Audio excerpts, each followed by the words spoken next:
Shalom, selamat pagi saudara yang dikasihi Tuhan. Kiranya damai sejahtera dan sukacita dari Tuhan Yesus Kristus senantiasa menyertai saudara sekalian. Sebelum kita mendengarkan firman Tuhan dan renungan, marilah kita berdoa.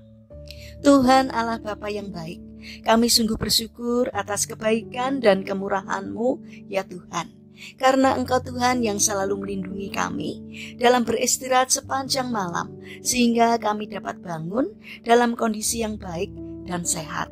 Jika saat ini kami akan mendengarkan firman-Mu, urapilah kami dengan Roh Kudus-Mu, agar kami dapat mengerti dan memahami apa yang Tuhan sampaikan kepada kami. Terima kasih Tuhan. Di dalam nama Tuhan Yesus Kristus, kami berdoa. Amin. Saudara yang dikasihi Tuhan, bacaan firman Tuhan saat ini diambil dari TB2, Kitab Mazmur pasal 1, ayat 1-3. Demikianlah sabda Tuhan. Berbahagialah orang yang tidak berjalan menurut ajakan orang fasik, yang tidak berdiri di jalan orang berdosa, dan yang tidak duduk di komplotan pencemooh, tetapi yang kesukaannya ialah Taurat Tuhan, dan yang merenungkan Taurat itu siang dan malam. Ia seperti pohon yang ditanam di tepi aliran air, yang menghasilkan buahnya pada musimnya.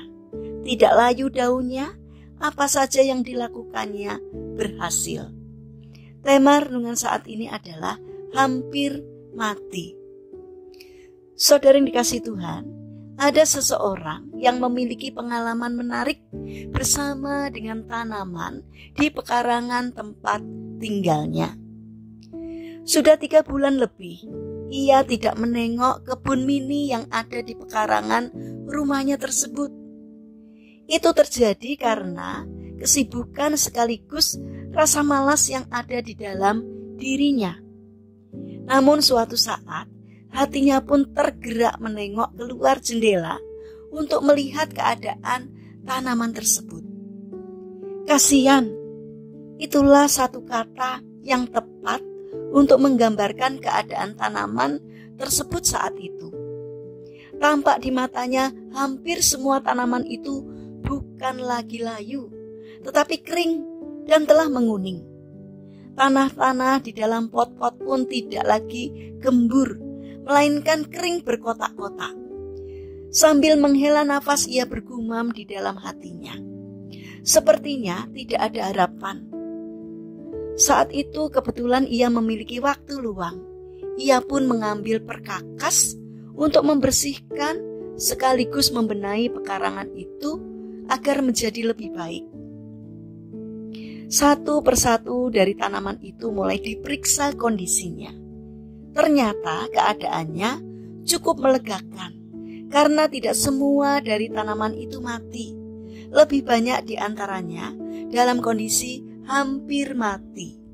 Ia pun membongkar tanaman itu satu persatu keluar dari dalam potnya. Ia mulai membersihkan tanaman itu dari daun-daun dan ranting-ranting kering serta rumput liar. Tanahnya pun ia keluarkan dari dalam pot dan kembali ia menggemburkannya. Baru kemudian ia menanam kembali tanaman yang hampir mati tadi, yang masih ada harapan untuk hidup ke dalam pot. Beberapa hari ia terus menyirami tanaman tersebut dengan rutin. Tanpa terasa tanaman tersebut mulai mengeluarkan pucuk-pucuknya yang segar. Hari terus berganti. Bunga-bunga pun mulai bermekaran dari tanaman yang hampir mati tadi. Melihat pemandangan itu, ia menjadi terharu sekaligus bergembira karenanya. Saudara yang terkasih, kita tahu bahwa kondisi hampir mati adalah masih lebih baik daripada mati. Karena mati berarti tidak ada lagi harapan. Dan segala upaya untuk menghidupkan kembali pun hanyalah sia-sia.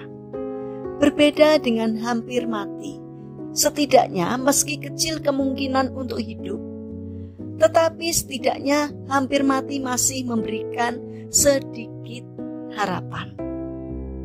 Saudara yang dikasihi Tuhan, bagaimanakah dengan kondisi kerohanian kita saat ini? Apakah telah mati atau hampir mati? Bila kita masih menjadikan Yesus sebagai Tuhan dan Juru Selamat, tetapi kita jarang ke gereja, tidak pernah membaca Alkitab, jarang berdoa, masih jatuh bangun terus di dalam dosa, kita ini berada dalam keadaan hampir mati. Berbeda halnya bila kita sudah tidak lagi menganggapnya sebagai Tuhan dan Juru Selamat. Kondisi kita sudah mati. Jika hampir mati adalah keadaan kita saat ini, setidaknya cukup melegakan. Setidaknya jika hati kita digemburkan kembali, roh dan jiwa kita dibersihkan dan disegarkan lagi oleh doa dan firman-Nya, kita bisa hidup kembali. Untuk itu segera mintalah kepada Tuhan untuk membenahinya, menyiraminya, dan merawatnya kembali, sehingga kita hidup kembali menjadi indah dan siap memberkati banyak orang. Saudara yang dikasihi Tuhan, mari kita bangun karakter untuk sadar dan kembali ke jalan yang benar, kembali ke jalan Tuhan, agar iman kita dihidupkan dan disegarkan kembali, sehingga kita tidak binasa. Mari kita berdoa. Tuhan Yesus yang baik, saat ini kami ingin disegarkan kembali oleh-Mu ya Tuhan. Bantulah agar kami mampu menghidupkan kembali iman kami dengan mulai bergaul akrab kembali dengan Tuhan. Bapa yang baik, saat ini kami berdoa untuk saudara-saudara kami yang mengalami sakit atau lemah fisik. Kami memohon belas kasih dan kemurahan-Mu. Kiranya Tuhan berbelas kasih, berkenan untuk menjamah dan memberikan kesembuhan. Kami juga mendoakan bagi mereka yang mengalami permasalahan atau kesulitan hidup. Kiranya Tuhan berkenan hadir untuk menolong mereka. Kami juga ingin menyerahkan setiap rencana dan aktivitas kami kepadamu. Berikanlah ketekunan dan semangat kepada kami di dalam menjalankan aktivitas kami hari ini.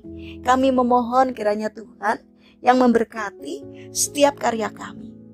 Terima kasih Tuhan atas setiap kebaikan dan kemurahan-Mu. Dalam nama Tuhan Yesus Kristus kami berdoa. Amin.